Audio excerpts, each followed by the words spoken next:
એસટીના કર્મચારીઓ દ્વારા વિવિધ માંગણીઓને લઈને માસ સિયલ પર જતા એસટી બસના પૈડા થંભ્યા હતા, તો એસટી બસના મુસાફરોને ભારે હાલાકી ભોગવવાનો વારો આવ્યો।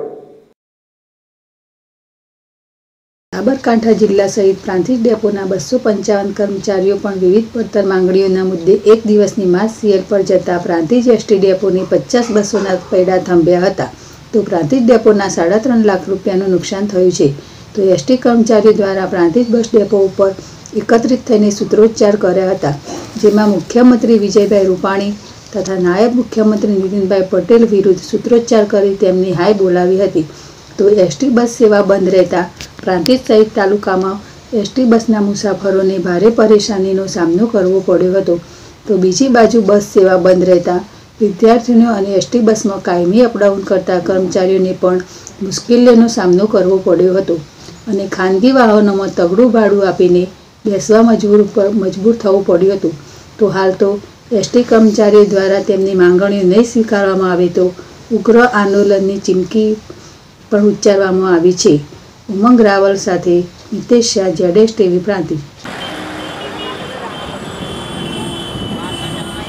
રોજ એસટી નિગમના અમારી પડતર માગણીઓના લઈ અને એસટી નિગમ સંકલન સમિતિએ ગુજરાત બંધનું એલાન આપેલ છે।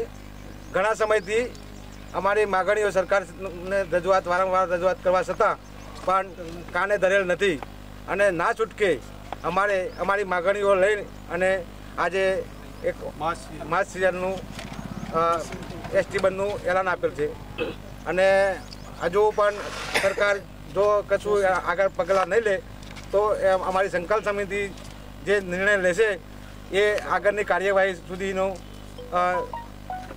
તૈયારીઓ છે અમારી અને અચોક્કસ મુદતની હડતાળ ઉપર જવાની પણ તૈયારીઓ છે।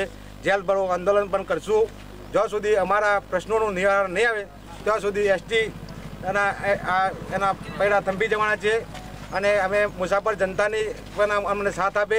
અમે ઘણી બધી વિકટ પરિસ્થિતિમાં પણ મુસાફરની સાથે જ છીએ, તો અમને મુસાફર જનતા પણ અમને સાથ આપે અને અમારા આ આંદોલનમાં સહકાર આપી અને અમે માફી માગીએ છીએ કે અમે અમારા કારણે અમારી માગણીઓના કારણે એમને આજે જે વેઠવાનું થશે એ બદલ પણ અમે માફી માગીએ છીએ અને સરકારને એક સંદેશો આપવા માગીએ છીએ કે જો તમે નાના કામદારોનું હિત નહીં ઈચ્છો તો આવું વારંવાર થશે અને એની જવાબદારી સરકારશ્રીની રહેશે।